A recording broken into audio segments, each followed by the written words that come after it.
আমাদের জীবনের মূল্যটা সমাজে কিভাবে বাড়ানো যাইব, কোন কাজটা করলে আমাদের জীবনের মূল্যটা সমাজে মানুষের সামনে এটা অনেক বাড়াইয়া তোলা যাইব।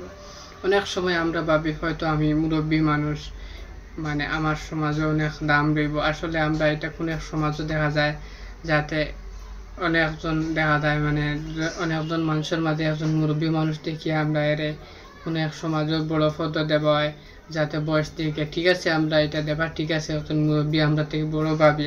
আসলে সমাজের মূল্যটা তোমার বাড়াইতে গিয়ে এটা বয়সের উপরে কিচ্ছু না, এটা তোমার নিজের কাজের উপরে, নিজের কোয়ালিটির উপরে, যাতে আপনি মানে আপনার যোগ্যতা কতটুকু আছে এটার উপরে ডিপেন্ড করা হয়। আপনি কতটুকু মানুষের সঠিক রাস্তা দেখাই দেয় আর ভাই এটার উপরে জীবনের মূল্যটা আমরা বাড়িয়ে উঠে।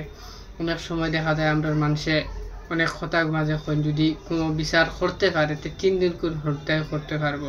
এটার থেকে বোঝা যায় যাতে সঠিক যদি কোনো মানুষের কোনো আদেশ দিতে পারো, এটা তোমার বয়সের লোকে কোনো ডিফেন্স করবো না, তোমার বয়স যতখানি থাকুক তোমার সমাজে দেখা যাইব তোমার কথা মানিয়ে নিব। এভাবে বোঝা যায় জীবনের মূল্যটা বাড়ে। আমরা কোন কাজটা করলে সমাজে আমরা মূল্যটা, আমরা নিজের মূল্যটা সমাজে এটা তুলিয়া দেখাইতে যাইব, আমরা দেখাইতে পারবো। প্রথমে তুমি তোমার নিজের স্বাস্থ্যের দিকে দেখা লাগবো, আমার স্বাস্থ্যটা সুস্থ আসেনি। যদি তোমার স্বাস্থ্যটা সুস্থ না থাকে তার সামনে অত কাজটা করবা, মানুষের আকর্ষণও তোমার কাছে আইতো না, যাতে দেখা যাইব কয়েকজন মানুষের সামনে যদি একজন খুব স্বাস্থ্য সুস্থ মানুষ থাকে, এতে কালারের উপরে ডিফেন্স করে না, যে কালার থাকুক স্বাস্থ্যের দিকে সুস্থ যদি একটা মানুষ থাকে, যদি 10 জনের মাঝে একজন যদি খুব দেখা যায় সারা থেকে স্বাস্থ্য সুস্থ, তার বালা সুস্থ, এর দিকে আমরা আকর্ষণ যাইব। এর যে কথাগুলা কইব এটা আমরা এটা ধ্যান দি শুনবো, বা তার সমাজও কোনো যদি নেতৃত্ব দেব এরকম মানুষ থেকে আমরা সমাজও মানে নেতৃত্বর পায় দেব হয়। তো তুমি তোমার জীবনের মূল্যটা বাড়াইতে গিয়ে প্রথমে তোমার স্বাস্থ্যটা সুস্থ রাখা লাগবে।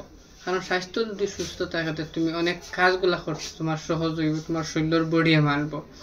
তো আমরা প্রথমে স্বাস্থ্যটা সুস্থ রাখার দরকার আছে, যাতে আমরা যদি স্বাস্থ্য সুস্থ থাকে অনেক কাজগুলো আমরা করতে সহজ হয়, সমাজে একটা আকর্ষণও আমরা এই দিকে বাড়িয়ে যাইব, যাতে আমরা স্বাস্থ্য সুস্থ থাকার আমরা দরকার আছে। এর পরের কাজটা হইলো আমরা জীবনের কামিয়াবিটা দেখা নিলাম আমরা কিতা করি। যেমন আমরা পার্সোনাল লাইফে আমরা কি কর্মটা কিতা, যেমন আমি কারবার করি, আমার কারবারটা দেখা লাগবে, আমার কারবার মাঝে আমার নিজের সফলতা কতটুকু, কি কাজ করেন, যে কোনো কাজ করেন, কি চাকরি করেন, যে কোনো জিনিসটা করেন আপনার কামিয়াবিটা এটা মানুষ দেখতে লাগবো। বা আমি একটা আদেশ দিতাম মানুষের, আমার আদেশও মানুষে বুঝতে পারতো আমার কাছে নিজের একটা পার্সোনাল কামিয়াবি আছে, এরপরে গিয়া মানুষের হইয়া, যাতে আপনার যদি কামিয়াবিটা যদি না থাকে আর এটা যদি আপনি মানুষের কইন এটা মানুষে আপনার এটা শুনবো, কিন্তু হরার বাদে উঠিয়া কইব হে কিতা করছে, হে আজকে আউরি ঘুরে, তার নিজেরও কোনো কামিয়াবি নাই, আউরি মানুষের কথা হওয়ার মানে এটা নিয়ে আপনার এটা যত আপনি হকিকত হোক, কিন্তু এটা আপনার কোনো মানুষে মানিয়ে নিত না কারণে আপনি বেকার হিসাবে মানিয়ে নিত না। যদি আপনার কাছে কোনো কামিয়াবি থাকে এটা মানুষে মানিয়ে নিব, দরিয়া নিব, আপনার কথাগুলোর মাঝে মানুষে আমল করবো, এটা শোনার চেষ্টা করবো, বা এটা করার বাদে আপনি এটার উপরে কোনো মানে মন্তব্য করতো না, কইব হয়তো জিনিসটা হকিকত। এর বাদে আপনার কাজটা হইলো যাতে আপনি সত্য কথাটা মানুষের বলা, যাতে তুমি যেটা কাজ করো এটার উপরে সত্য তুমি কাজটা করতে, সত্য কথাটা বলতে মানুষের, সঠিক রাস্তাটা দেখাই দেয় আপনি। এরকম যদি আপনি চলিয়া যাও আপনার জীবনের মূল্যটা অনেক বাড়িয়ে যাইব গিয়া। আর ছোটরে মানে সম্মান দেবা, বড়রের সম্মান দেবা, আপনি সঠিক রাস্তায় চলা, এরকম যদি সঠিক কোনো মানুষের চলিয়া থাকে এটা জীবনের মূল্য মানুষের অনেক বাড়িয়ে যাইব গিয়া। এটা কেউ তোমার জীবনের মূল্য ফিসেল থেকে নিয়ে তোমার নিচে দিক কোনো মান চিনতে পারতো না।